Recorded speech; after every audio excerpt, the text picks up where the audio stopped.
This week on The Sceptic, I speak to Dr. Freddie Attenborough, Digital Communications Director at the Free Speech Union, on how Labour's plans for an Islamophobia definition could stifle discussion of the Grooming gang scandal. It's an attempt to pander to what has traditionally been a core demographic that forms part of their vote, and I think they're frightened of losing it. What they're essentially saying is that if you talk about any connection between the idea of a grooming gang and the fact that they are predominantly Muslim, that's Islamophobia. David Turver, author of the Eigen Values Substack, on how we narrowly avoided blackouts during the cold snap last week, and what that says about the parlous state of our energy grid. It started on Wednesday morning when the grid operator issued a notice saying that there was a 29% chance of a loss of load. And we came very close indeed to widespread blackouts. It's all a complete mess. And for our premium subscribers, I'm joined by freelance investigative journalist Charlotte Gill on the real foreign billionaires influencing our politics. Hint, it's not Elon Musk. The left have been at this for years, goodness knows how long. They have a lot of US funders and others who could be termed foreign interference. They always shout at the right, they say, who funds you? But it's normally just a projection of what they're doing themselves. They plot, and the funding is part of how they plot. If you're not already a donor, make a donation of at least £5 a month to The Daily Sceptic, log in with the same email, and you'll find a link to the premium version of the podcast on the homepage, including instructions about how to listen to it on your favourite podcasting app. Donors will also be able to access articles behind our paywall and join our discussion threads on Discord, where you'll have an opportunity to discuss the latest Daily Sceptic content with other donors, members of the editorial team, and some of your favourite contributors. You can access all this bonus content for as little as £5 a month. Just go to dailyskeptic.org/donate. Now, on with the show.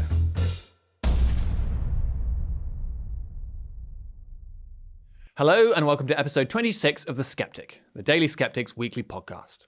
I'm your host, Laurie Wastell, an associate editor at The Daily Sceptic.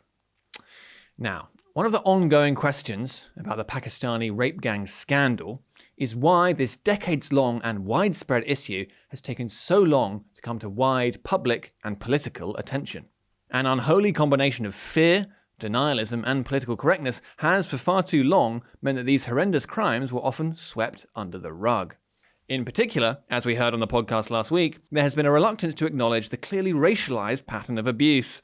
The fact that predominantly it was white British girls being preyed upon by Pakistani Muslim men. Which means it's a great worry that Labour backs an Islamophobia definition that could make acknowledging this statistical reality a criminal offence. Well, to discuss that, I'm very pleased to be joined by Dr. Freddie Attenborough, Director of Digital Communications at the Free Speech Union. Welcome to The Sceptic, Freddie. Hi, Laurie. Great to be here. Okay, so Freddie, you've written about this Islamophobia definition recently in The Spectator, and we'll get onto that in a second. But I think first it's worth thinking about what I mentioned a bit in the introduction there, this fact that during the long history of the grooming gang scandal, there's been a reluctance to speak about it and a fear of doing so. And that has really contributed, hasn't it, to the fact that it's gone on for so long. Yeah, I mean, you mentioned one of the words there, political correctness. And I think before we started to talk in this country about Islamophobia, or at least before we started to talk about it in the mainstream, because, the woke have been talking about Islamophobia for a long time. But before that, there was political correctness.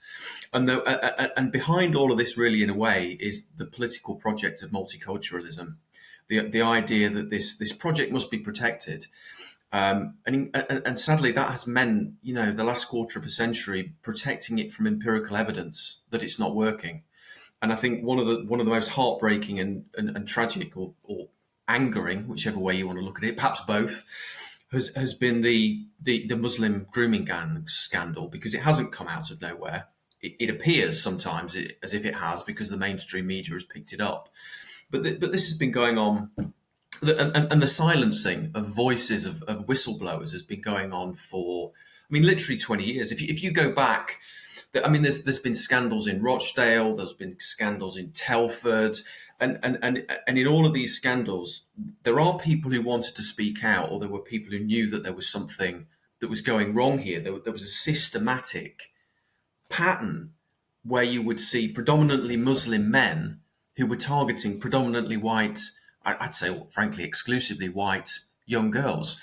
And yet, time and again, that either wasn't acted on, or those people were actively shunned for coming forward and saying what they said. I mean, in Rochdale there was a police officer called Maggie Oliver. This was way back, and she became a whistleblower after discovering that victims' accounts of what had happened to them were being ignored, and prosecutions weren't being pursued. She ended up resigning because she didn't feel that what she was saying was being taken at all seriously. But there is one which is, I think, encapsulates everything that has gone wrong in this desire to protect the multicultural project, and it's Rotherham. Rotherham grooming scandal. I think if you go back, it was 2014. There was an independent inquiry by Professor Alexis J, and it's an absolute shocker. She found that over 1,400 predominantly white children were sexually exploited in Rotherham between 1997 and 2013. So this came out, it received media attention in 2014, but not really much was happening in response to this inquiry. So the next year, an inspectorate was sent in to the council. Louise Casey was one of the government figures at the time who was sent in as the chief inspector to do this report. And she found reluctance among officials to address the problems for fear of being labelled racist. And she pointed out that this may well have fueled the rise of the far right because people weren't talking about a legitimate issue of public concern.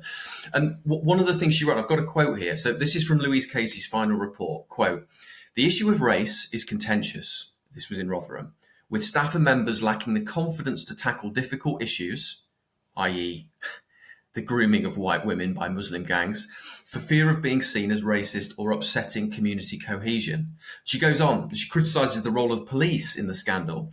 She says that there were numerous occasions when girls were not believed. So here we have vulnerable young white women who are not being believed. Can you believe it in the age that we live in? The age that we live in where #MeToo has been a thing, where we must believe the victim. And yet here we have white working class girls, who maybe don't align with the values of the, professional managerial class not being believed. And the report goes on, quote, "They were threatened with wasting police time. They were told they had consented to sex, underage girls had consented to sex, and on occasion they were arrested at the scene of a crime rather than the perpetrators," close quote. That's from the report. I mean, that in a way sums up everything that has gone wrong with the authorities. They have this dogma of a multicultural project and we must protect community cohesion. And over time, that has leaked into a desire to protect that project from legitimate criticism and scandals as and when they break, and the need to talk about what is not going right. If you have all of these cultures in one country and things like this go wrong and you don't want to talk about it, it only gets worse. And as Louise Casey pointed out, it fuels the rise of extremist thinking if you do not handle this in a sort of a mainstream way and actually out these issues and have everybody talking about them. And so there's been this phenomenon in the culture recently called cancel culture, which is largely driven by Twitter mobs and social media and things like this. But in the long history of this scandal, there have been whistleblowers like Anne Cryer, for instance, like Maggie Oliver, as you mentioned, who have really stuck their neck out on this issue. Sarah Champion, the Labour MP for Rotherham, she wrote a piece in 2017 for The Sun highlighting the role of British Pakistani men in grooming gangs. For her troubles, for writing about this, she was asked to resign from Corbyn's shadow cabinet. So people have received an enormous amount of abuse for this and often face losing their jobs, in fact. Do you think this represented a kind of proto-cancel culture? Yeah, I think it has the hallmarks because, I mean, when you look at a lot of the cases that are associated with cancel culture, gender critical cases, what's being protected there is gender identity theory. You are protecting a theory from all sorts of critique, all sorts of criticism. So what you're really doing is you're cancelling the heretic. You're cancelling the person who is actually asking very pertinent questions that you either don't have an answer to or that you simply don't want to answer because you're quite happy, holding the whip hand, as it were, and having this gender identity theory, being able to sort of march through the institutions and capture sort of HR offices and so on. I think we have the same thing here. You have a desire to protect, as we've said, multiculturalism. And anybody who gets in the way of that, anybody who points to difficult issues, with, hey, maybe this is not working. Maybe we have a problem with certain cultures that are part of this multicultural project.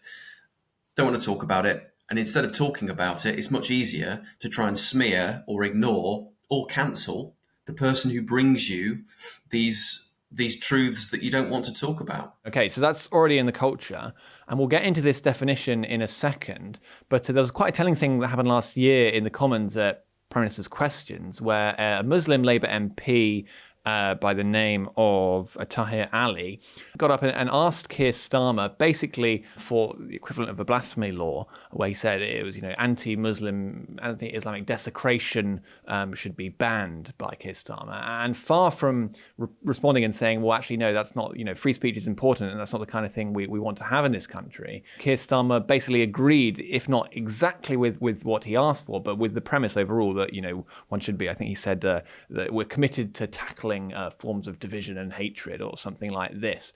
And so how worrying was that, do you think, as an indication of the mindset of Starmer and Labour on these issues? I think it's worrying. But I think it may be actually an internal party political issue, in that I think Labour, if you go back and you look at what happened during the last Parliament, do you remember all of the issues that came up when there was a vote on in Parliament for a ceasefire in Gaza?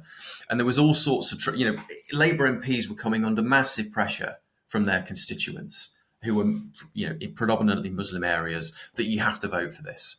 And there were even threats of violence made against some of these MPs at the time. I think what's going on here is that the Labour Party, the Labour Parliamentary Party, their support amongst British Muslims has always traditionally been really high, but it has been dropping recently, and particularly due to dissatisfaction with its stance on international issues like Gaza, like protecting Muslims, in the Middle East. So when Keir Starmer doesn't answer that question, I don't think it's because he actually thinks it's a good idea, but I do. But for all his faults, genuinely, I think we have to say, seriously, I don't think the former director of public prosecutions thinks that's a good idea. What I do think he is frightened of losing even more British Muslim votes, and so part of this is a sort of a kind of cloaked in euphemism, cloaked in sort of managerial speak. But and it's an attempt to pander, basically. It's an attempt to pander to what has traditionally been a core demographic that forms part of their vote. And I think they're frightened of losing it. And I think the last election, when we had a number of independent candidates, pro-Palestinian independent candidates that really gained traction in what had traditionally been Labour stronghold areas. And now you've got the Alliance, I think it's called. So Jeremy Corbyn, formerly Labour Party, now an independent, joined with 4 independent Muslim MPs to form this independent alliance.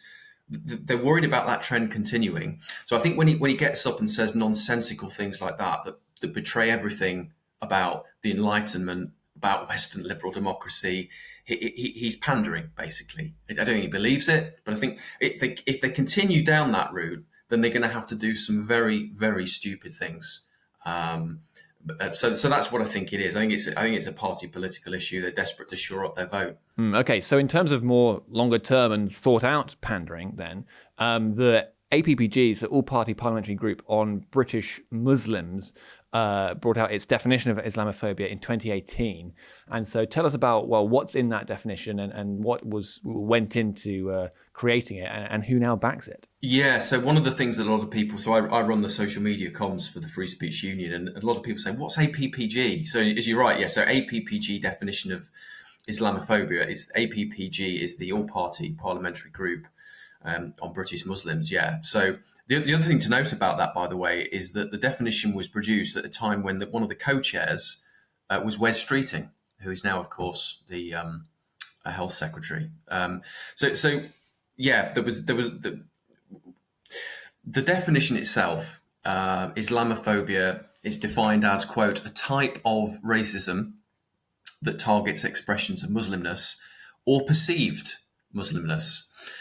And what they did, we can say a lot about that definition. That's a really problematic definition. But they also issued a report alongside this definition that defined Islamophobia in that way. But they also gave a number of examples of what Islamophobia would look like on the ground, as it were. So one of the examples they gave is of Islamophobia is, quote, claims of Muslims spreading Islam by the sword is an example of classic Islamophobia. So by that definition, vast swathes of historiography are Islamophobic. Tom Holland's book on the history of Islam, respected academic historian, In the Shadow of the Sword, is Islamophobic under that definition. Another example the report gives is accusing Muslim majority countries of exaggerating or inventing claims of genocide perpetrated against Muslims. So, again, that would make anyone who disputes Iran's description of Israel's military operation in Gaza as genocide as Islamophobic, which is something that Sir Keir Starmer has actually done himself. So the definition is so dangerously broad that legitimate criticisms of Islam become something that may well be picked up, and you'd be accused of Islamophobia for engaging in perfectly legitimate forms of debate. And in particular, describing grooming gangs. Yes, of course. That's the other one that's in there, that this plays into what they call historical stereotypes and tropes. I love this. I used to be an academic. I love this kind of language that they sort of post-structural kind of highfalutin language about this. But basically what they're essentially saying is that if you talk about any connection between the idea of a grooming gang and the fact that they are predominantly Muslim, that's Islamophobic. But as we've seen time and again, there is empirical evidence to show that that's the case. Okay, and so that definition is not actually in the law yet, but it has been adopted by Labour and other groups as well. And you've been describing how it's already been having quite an effect. Tell us about that. Yes, at the moment it's a non-statutory, it's effectively a non-statutory definition, so it doesn't carry legal weight. But it does influence the interpretation and application of existing policies, particularly those related to discrimination and hate speech as well. So, just to run through, because it is quite stunning when so it's been, yes, as we say, it's the Labour Party as a party has adopted it, not yet as a government, but they've adopted it as a party, this definition. It's been embraced by all others across the political spectrum. So you've got the Lib Dems, you've got the Green Party, Scottish National Party, Scottish Conservatives. This is incredible. The Scottish Conservatives adopted this definition. Plaid Cymru and the Scottish Greens as well have all formally adopted it. In terms of local councils, this one, and we'll come on to this in a moment, but this one is really troubling in terms of the sort of the reach that local councils have into sort of your systems and procedures that we have to engage with on an everyday basis. But according to Freedom of Information request in 2023, what that revealed was that there are 52 councils in England. So that's approximately 1 in 6 that have adopted the APPG definition of Islamophobia. So 1 in 6 in England. And would it surprise you to learn that many of these councils are in areas where grooming gangs have been operating? Probably not. And it's in these areas, of course, that councillors and council workers can face disciplinary action if they speak out against grooming gangs in ways that might be deemed Islamophobic under this APPG definition. So in a way, that's the thing with a non-statutory definition. Yes, it's not statutory, but what it does, it tends to creep into policies around, workplace conduct, if you like. And it can be used to justify disciplinary actions under internal equality and diversity policies as well. So it's sort of this creeping, insidious nature of it. It's not statutory, it's not binding, but the more that local authorities and political parties adopt it, the more you end up having these sort of lower level workplace style disciplinaries, which inevitably chill speech. I think you could look at the number of people that have fallen foul of these types of policies, But that's really only the tip of the iceberg, because everybody knows now, if they talk about these issues, that they're likely to face a disciplinary. So there is a huge chilling effect that this definition, although not statutory, has already had. Yes, and what does that say about suggestions to let the local authorities go forward with their own inquiries into the grooming gangs, the fact that they've adopted this definition? Okay, and so, but let's think about the way that the law as well has already been stifling speech about the grooming gangs. And in fact, there's two cases that I reported on last year where people went to prison, and partly, in some cases, one case principally, for speech about the grooming gangs. So the first of these is Derek Heggie, who's a former boxer and a podcaster. And last year, during the riots, he said things in some YouTube videos, including, "Young white girls are being raped by these grooming gangs that worship the Prophet Muhammad." End quote. Now, perhaps that was inflammatory, but essentially this was a true statement. And yet that didn't stop him going to prison for, his sentence was 10 months last year for saying that. And similarly, then you have the case of Sam Melia. Now, I won't go into all the details about this, but one of the things that the judge said meant that his stickering about speech basically was particularly serious, and therefore meant that he went to prison for it when he might not otherwise have, was that his speech about grooming gangs. And this was said by the judge to be a particularly sensitive social issue, which Mila should have known was sensitive, and therefore he knew how outrageous the speech would have been, and therefore he shouldn't have said it, essentially. And which was a particularly strange bit of reasoning there, because the reason, of course, it's sensitive is because these crimes were horrific and they were true, essentially. And so you've got this strange, I mean, how can we, I suppose, expect to get justice for the victims of the grooming gangs if people are actually going to prison for trying to speak about it? Yes, I think that, I mean, so I'd approach that in a slightly different way. I mean, our legal framework in the UK has developed in the way it is. But if you just step back a minute and compare it. So in the US, the landmark Brandenburg v. Ohio decision, that established a very high bar for restricting speech. And I think it's a really useful one. And under that threshold, it's under the, quote, imminent lawless action test. So speech is only inhibited if there is the danger of imminent lawless action. It's called the imminent lawless action test. So speech is protected unless it is both directed to inciting imminent lawless action and likely to produce such action. But we in the UK, we've gone down a slightly different track. So we sort of say, well, we value free expression, yes, we do, but our laws place more emphasis now on balancing that right with protecting individuals and communities from harm, as defined by legislation, Public Order Act, and so on and so forth. But the problem with that is, what do we mean by harm?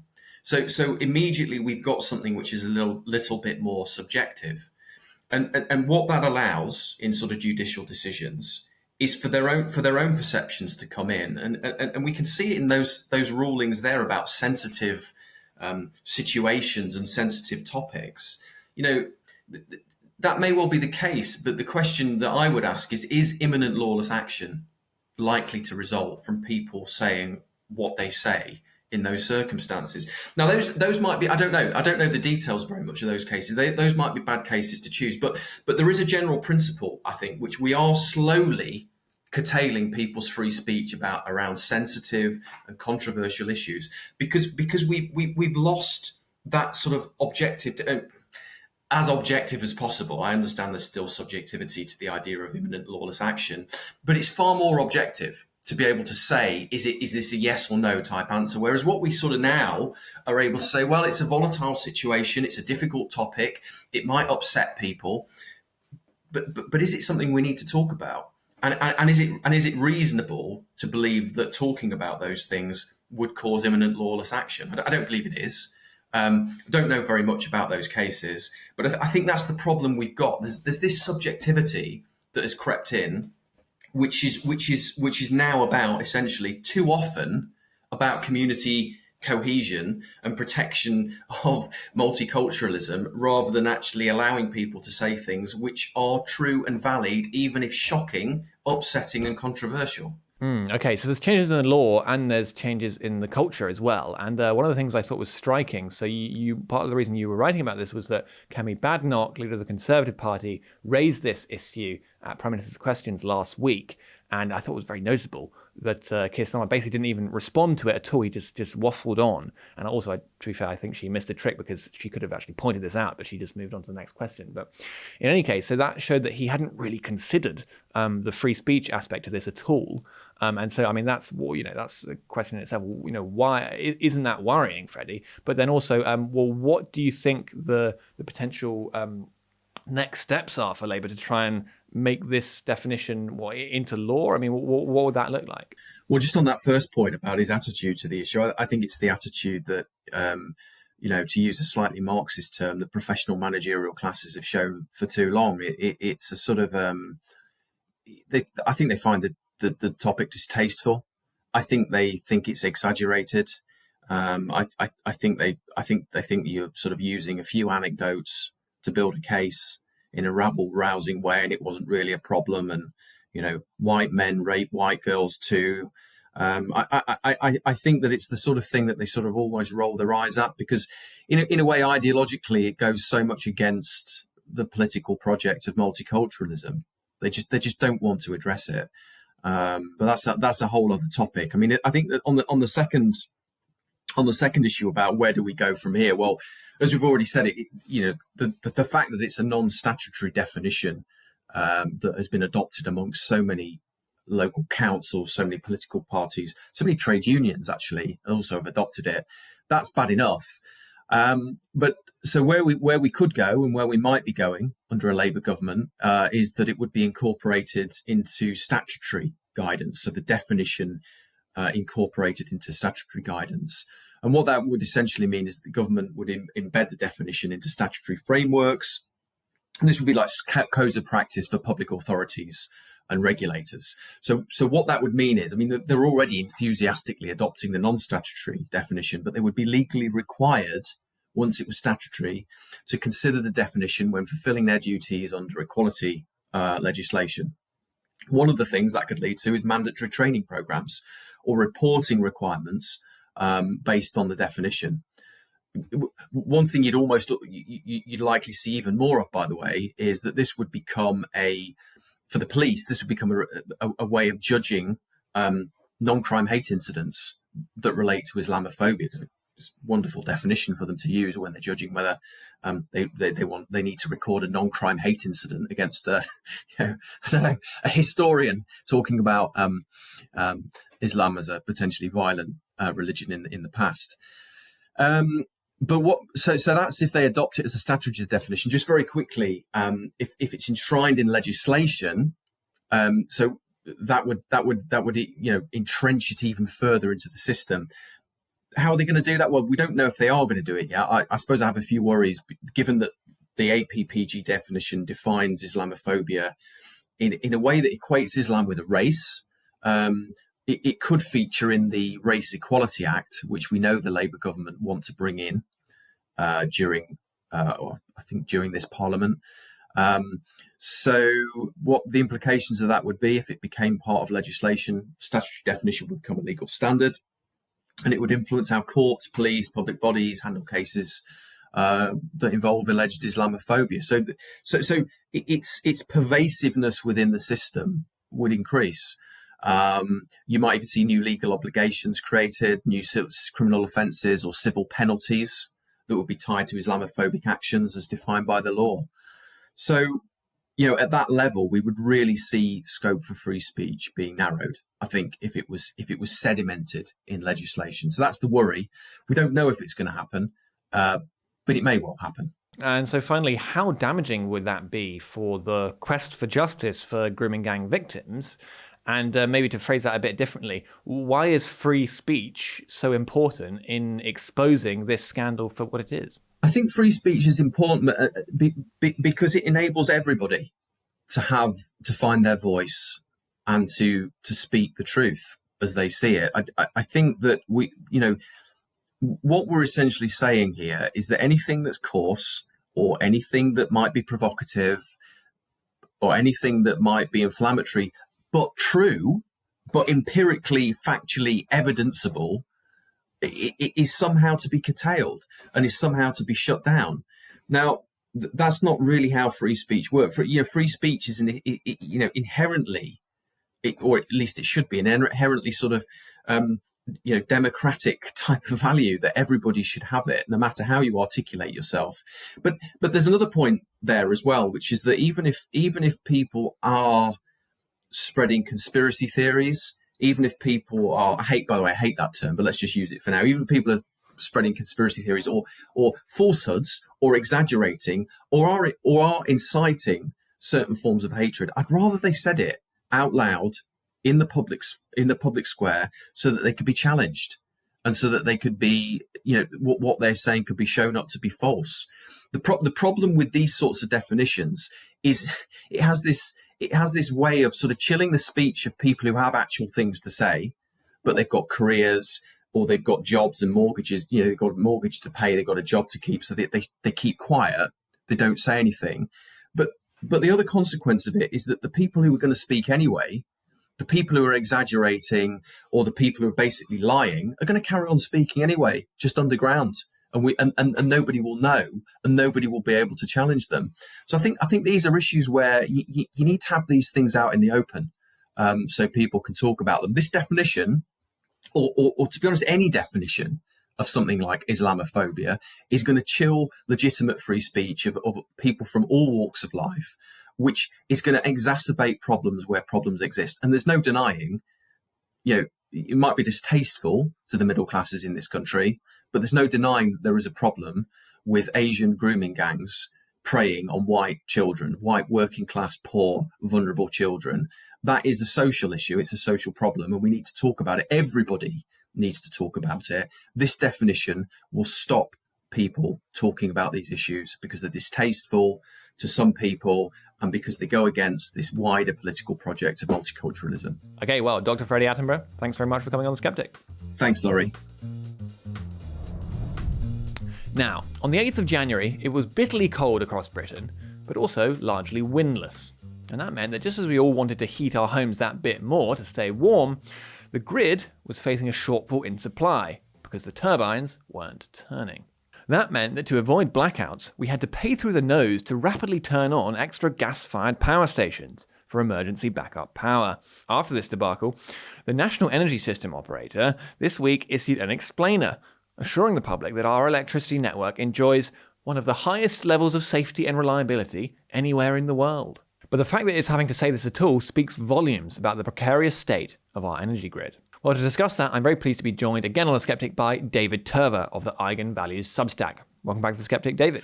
Well, thanks, Laurie, and Happy New Year to you, and Happy New Year to your viewers. It's nice to be back. Yeah, good to have you here, and Happy New Year to you as well.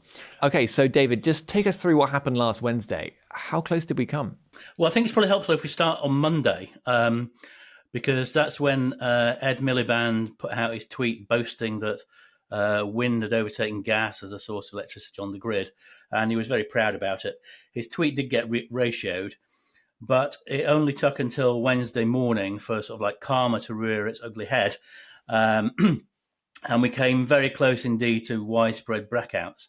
It started on Wednesday morning when the grid operator issued a notice saying that there was a 29% chance of a loss of load, or what they call the loss of load probability, or LOLP.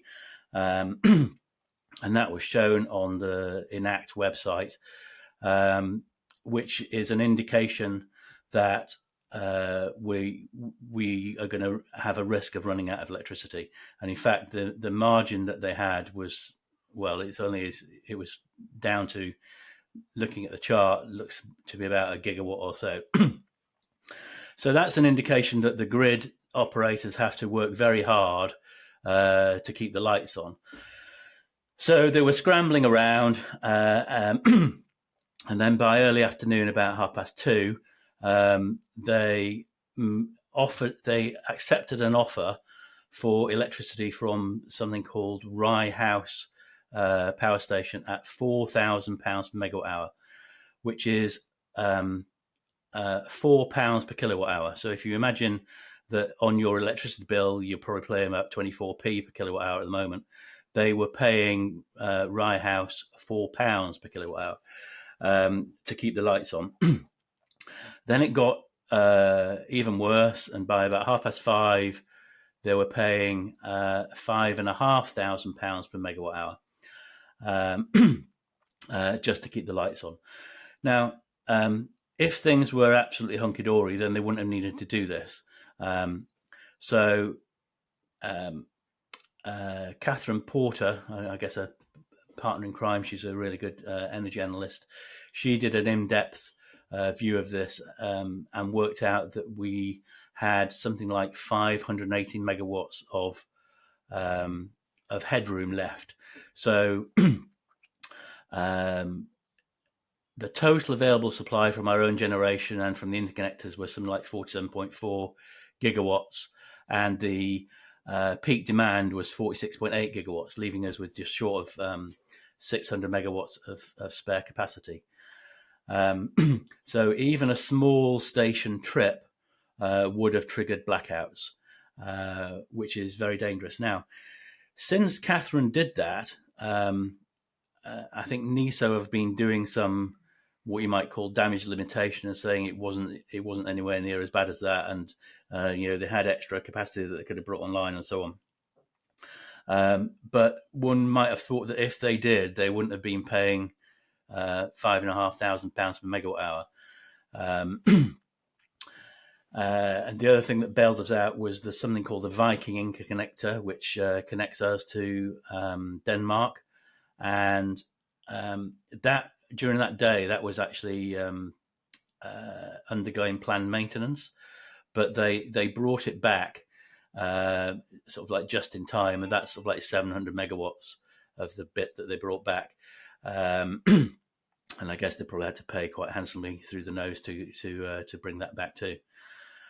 And then there's another sort of like puzzling thing in that a few hours after that, at 8:30, this Enact platform, which gives you sort of like real-time data of what's happening on the grid, posted two alerts that two power stations tripped out, and they totaled something like 2 gigawatts.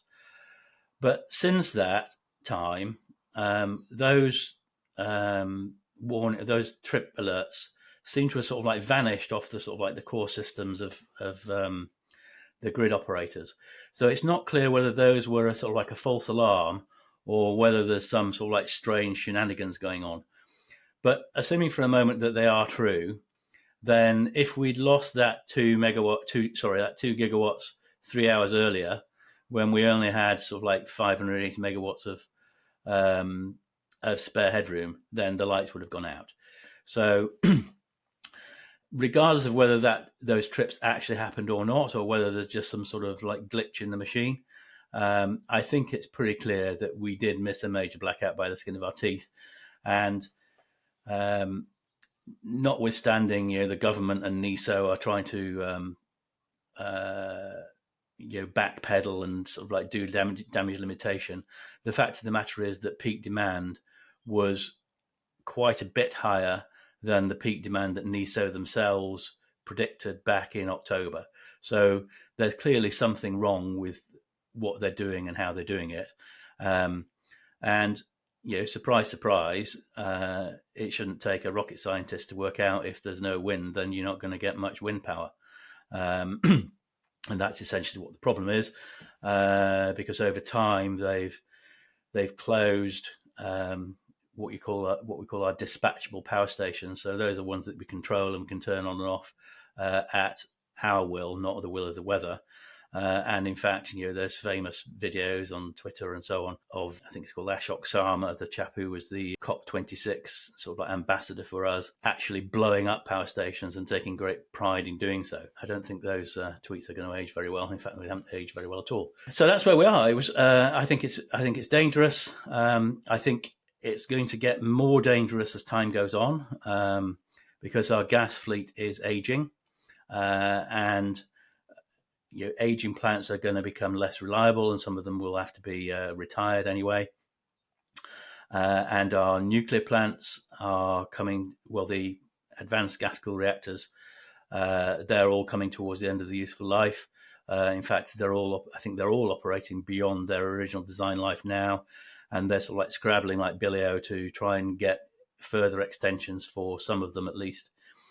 But that's reliable base load, and when that goes, you need more dispatchable power to keep the lights on. Similarly, the Drax, the tree burning plant in Yorkshire, that's coming towards the end of its subsidy regime, and I think it's last year, there was a consultation out on what they should do with the subsidy regime before they can convert that into what's called a BECCS plant, or a bioenergy with carbon capture and storage. So they want to sort of like burn the trees and then capture the CO2 from the burning of the trees, and then somehow pretend that that's a negative CO2 emissions.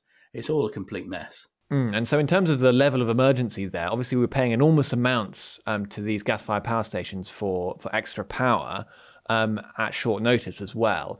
And can you illustrate for us a bit what's going on in these power stations? I mean, are they just having to suddenly switch on at a moment's notice? I'm not exactly sure about those specific power stations, because I don't go into, generally speaking, I don't go right into the detail of individual power stations. But there's something called the capacity market, where a range of power stations sort of like are paid an amount to sort of like remain on standby. I think those sorts of power stations, if they're completely cold, probably couldn't respond fast enough to the level of emergency that we were seeing. So they were probably on some sort of warm start, and then can sort of like ramp up over a couple of hours to a full operation. And as an illustration, that capacity market, which is essentially paying for things to back up, that costs us about $1 billion a year. And the OBR is forecasting that cost will rise to over $4 billion, I think, in 29-30. So they are anticipating that we're going to need much more of this backup as they turn off some of our existing power stations and ramp up wind, which of course just adds further cost to the already high cost of wind power. And so is the fact that they're able to charge such a high level to the national grid, is that because, well, the national grid is desperate and the demand is very high, or is it because actually it's very costly for them to turn on at such short notice? Or I suppose, is it a bit of both? I suspect it's a bit of both. So if you've got power stations that aren't running very often, then when they do run, they need to charge enough to cover all of their fixed costs for when they're not running. But of course, if they've got the grid operator ringing up saying, look, and they can see the data themselves and saying, look, we're going to be really short in a few hours' time, then of course they're going to charge what they think they can get away with. Okay, so we've had this near miss last week, but there's also this ongoing problem with our gas-fired power stations, and because obviously that's what we're using for this backup power, but that means that in the past week or so we've been really running down our gas supply more than expected. Tell us a bit about that, David. Yes, that's another thing. I think Centrica came out a few days ago and said we were down to something like 7 days of gas storage. Now, yes, we're probably using a bit more gas in the electricity system, but of course it's been very cold and we use far more gas for heating. So, of course, everyone's going to have had their heating on because it's been, well, I live in southern England and it went down to sort of like -7 at the weekend overnight and, struggled to get above freezing. In the more northern parts of the country, we've got family up in Stoke, it was very, very cold. And I think we had the coldest night on record for something like for 40 odd years or something up in Scotland. I think it was, get to -16 or -17 or something, which is very, very cold for this country. And of course, when it's so cold, people are going to want their heating on, and they're probably going to be running the heating all the time. Right, and so that's not particularly related to what happened last week. That's just we don't have enough gas in the system generally. There's something called the rough gas storage field, which is a sort of like a depleted oil and gas field out in the North Sea called Rough Storage, and they closed that, I think, in 2017 or roughly around then. But since then, they've reopened it, or at least partially reopened it. So we now have storage, more storage than we did. But our storage capacity, if you measure it in sort of like days of demand, is much lower than on the continent in the EU. Now, I think we do have some agreements where we can sort of like share this stuff, but as we sort of like diverge from the EU, we probably need to have a bit more of our own. Another source of storage is what they call line packing. So they increase the pressure in the gas transmission network across the country, and that actually stores quite a lot of gas too. But still, if to be down to sort of like 7 days in the middle of winter, in the middle of a cold snap, does feel to be cutting a bit fine, and we probably ought to be doing a little bit more there. And so you mentioned that we're on a policy path for this to get worse the next time this happens. Maybe that's next January or later this winter. And obviously this did come a bit into the papers, at least in some of them. But what so far has been the political response from government and the people that are supposed to be in charge of this? Well, I mean, it's difficult to understand what's going on inside the sort of like the designated Politburo. But their Clean Power 2030 plan envisages that we'll have 5% of electricity produced by gas. Or rather, the gas plants will be running 5% of the time. Now, that's I think far easier said than done. So these gas plants, well, one, it's going to cost an awful lot of money, and two, some of them are going to have to be cold for quite a lot of the time. So like in the summer when demand is low, they're going to have to be cold, not on warm start. And then when it comes to sort of autumn or winter, they're going to have to sort of like fire them up and put them on, on warm start. But that's, a bigger engineering challenge than it might sound, in that, when they're cold, the bearings and the lubricants and all the rest of it start to degrade. So it's going to be more difficult. And certainly the risk of asking one of these plants to fire up and then it suddenly not being able to must go up, and it probably goes up substantially. So I'm not entirely, well, certainly on the policy perspective, they're not taking notice, but I cannot imagine that they came so close to a big issue just last week that it isn't raising some alarm bell somewhere. But how Miliband responds to that, I mean, heaven knows, because him and Stark and the head of mission control, to be honest, I think they're clueless. They're just driven by ideology and not practicality. And so in terms of practicalities then, there was this interesting quote in the Times recently actually about Ed Miliband, noting that he's actually one of the most experienced ministers and he's one of the only ones who knows how to work the levers of government, but that actually that could be a problem for Labour because he's really the only minister that they don't want to succeed in doing that because his plans are so disastrous.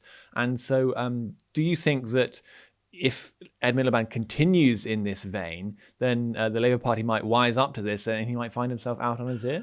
Well, this is one of the things where, if you ask me what I'd like to happen, then yes, it would be great if Miliband went out in his ear and we sort of like destroyed his plan. But that's very different to what you think might happen. And to be honest, I just don't know. I mean, I wrote last year that they've got two missions. The number one mission is to grow the economy, and the number two mission, well, then it was a net zero grid by 2030. Now it's just clean power, which is slightly less than, well, quite a bit less than net zero. Those two objectives and those two missions are mutually exclusive. The clean power plan means much more expensive electricity, and much more expensive electricity means that big industry cannot compete on a world stage, and it's closing or moving abroad. Interestingly, over the weekend, Jim Ratcliffe was in the papers again, saying that the chemical industry in this country is finished because our energy is too expensive, and companies are leaving. So at some point, there is likely to be a crunch. Quite how quickly it arrives, I don't know. It's looking to me like the first minister to be on the chopping block is actually going to be Rachel Reeves herself, who apparently over the weekend it was said that she was depressed and she didn't know how to get out of the problem that we're in, which I'm not entirely convinced is very reassuring for the bond market. For the Chancellor to say that, I don't have a clue. I don't have a clue what to do. And bond rates are rising, which means that the cost of government borrowing is rising. Interestingly, it also means the cost of borrowing to build wind farms is going up too, and they are highly sensitive to the cost of capital. So at some point, there's going to be a crunch. I wouldn't like to predict exactly when it's going to happen, but it is interesting that allocation round 7 for the renewables auction is due this year. Their annual rounds now. Last year's allocation round 6, they announced the prices for that in November of 2023, and there's no sign of the prices yet for AR7. So there's clearly something going on in the background, because it looks like that they're behind. They're certainly behind the schedule of where they were for AR6, and that's interesting. I'm keeping an eye on that. And so do you agree with the assessment of James McSweeney, who we had on this podcast last year, that really what it will take for people to see sense on this issue is actually for us to get to blackouts and all the horror that would mean? I hope that they can see sense before that, because the events of last week demonstrate that we're sailing very, very close to the wind, and that in a rational world, that ought to send a signal that we're going on the wrong path. But because most of what they're doing is driven by ideology, I fear that it may take an actual blackout for them to see sense. Okay, so let's just get into a couple of other climate and energy related stories while I have you. So recently the BBC reported that we've passed the 1.5 degrees C above the pre-industrial average.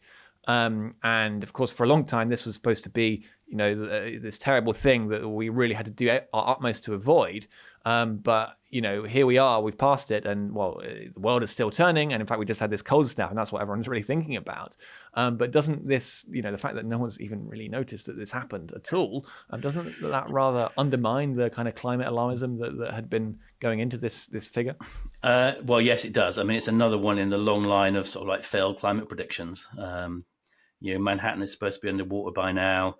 The polar bears are supposed to be extinct, and the Arctic is supposed to be ice free, and none of those things have happened. And in fact, the Maldives, far from being inundated, the Maldive Islands are actually growing. So yes, we've passed the danger limit where we're all supposed to be burnt to a crisp, and other than a few climate alarmists, no one has noticed. Which does really sort of like undermine the whole fear-mongering strategy. But it also takes us on to another thing that's circulating in Parliament at the moment called the Climate and Nature Bill, which is due second reading, I think, on the 24th of January. And the two objectives of that bill are, one, for us to bring our emissions down to zero as soon as possible, and to avoid us breaking this 1.5 degree limit. But our emissions are like 0.8% of the global total, and our total emissions are less than the total amount, than the growth in emissions between 2022 and 2023, the growth in global emissions. So no one else is taking any notice of this. And even if we achieved the objectives in the bill, Um, from our own emissions perspective, it's just a rounding error in the global total. And of course, having already passed the 1.5 degree limit, then the objectives are unachievable. But what they want to do with them is really, really scary. So they want to stop all our own domestic exploration and production of fossil fuels. They want to stop imports of fossil fuels. But they don't seem to have realized that as well as getting energy from fossil fuels, we get a huge wide array of products from them, like pharmaceuticals. Even wind turbines require fossil fuels. So, I mean, what they're really asking is that we go back to pre-industrial type economy before even we had coal, when lives were very short and very brutal. But they don't seem to realize that. And in fact, some of the people sort of like promoting it, like Lush and the Body Shop, they're promoting this thing, but their packaging includes fossil fuel derived plastics. It's absolutely crazy. And I can't remember. I'll just look up her name. One of the MPs supporting this bill is now. Is it Rose Savage? Well, Ross Savage is the one who's promoting it. She's a Lib Dem.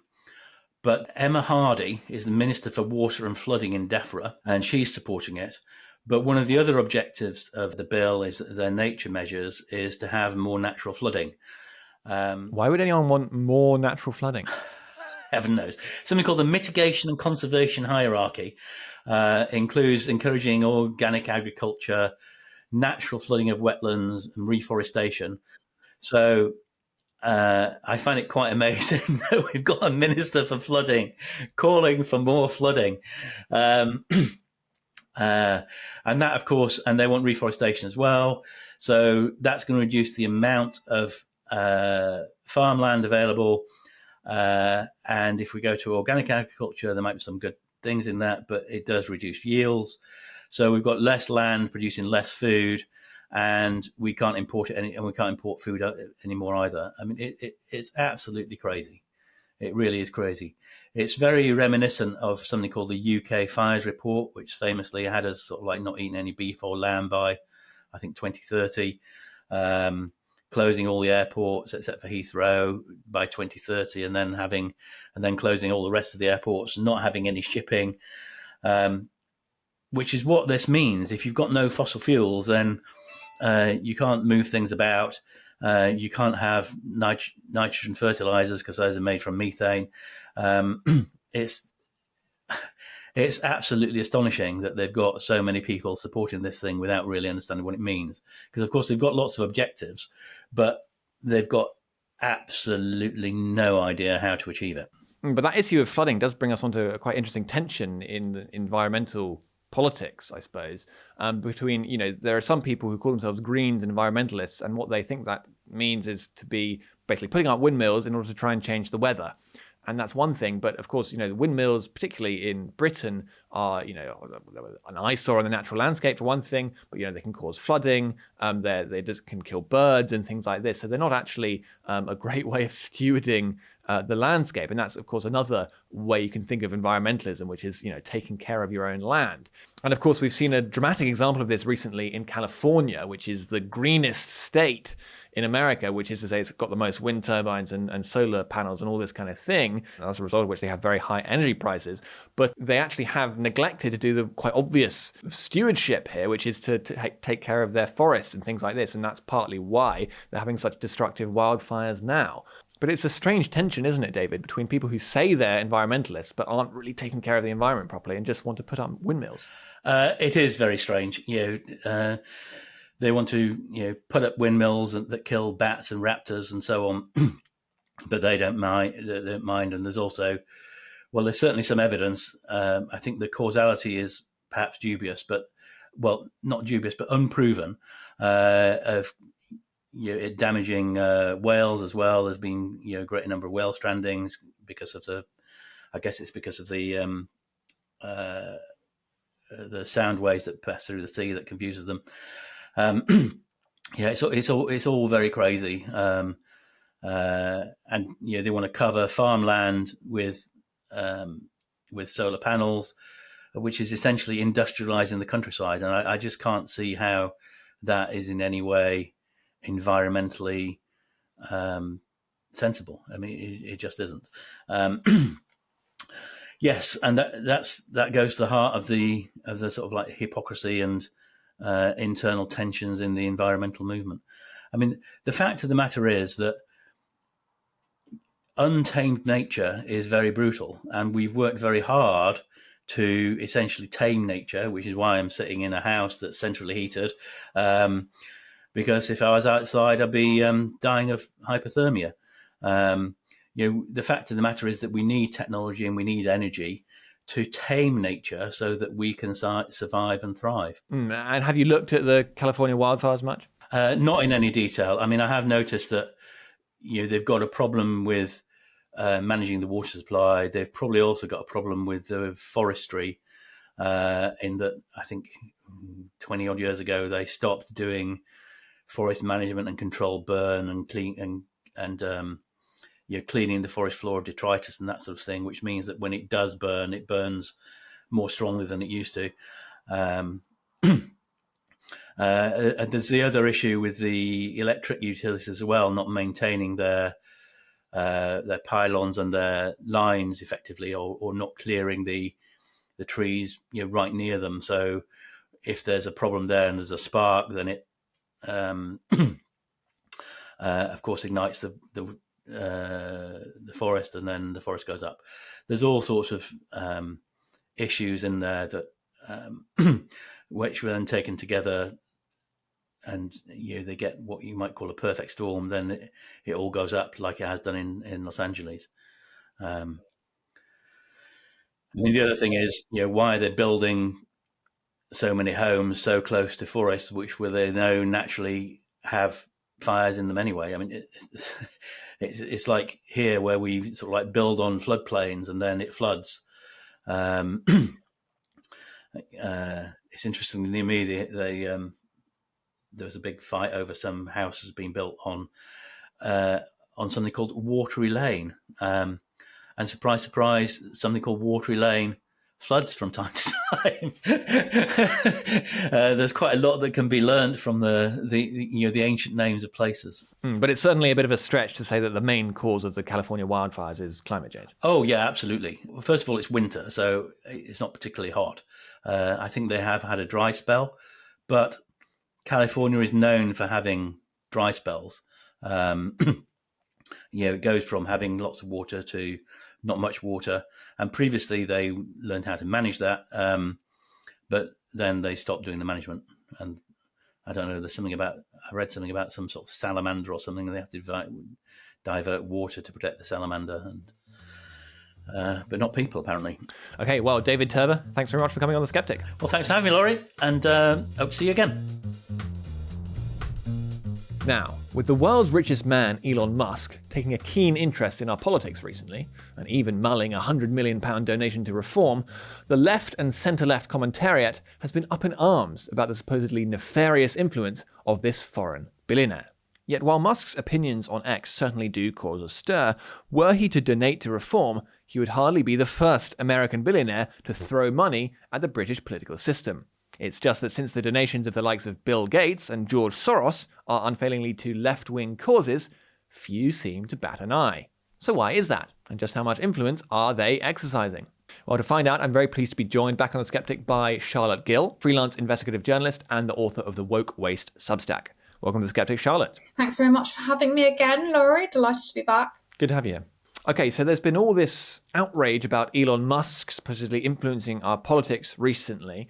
And yet for decades, in fact, there have been people like George Soros and Bill Gates who've been pouring an enormous amount of money into our political system. And yet we've never really heard any outrage about that kind of thing. Why do you think that is, Charlotte? Yeah, I found the whole thing very interesting with the reaction to Elon Musk, and I think it's important to caveat with the fact that there is space for an argument about whether it is appropriate for him to be potentially funding the Reform Party, especially with what I'm going to say, which is, having concerns about foreign interference generally. But The point is that the left have been at this for years. Goodness knows how long. They have a lot of US funders and others who could be termed foreign interference.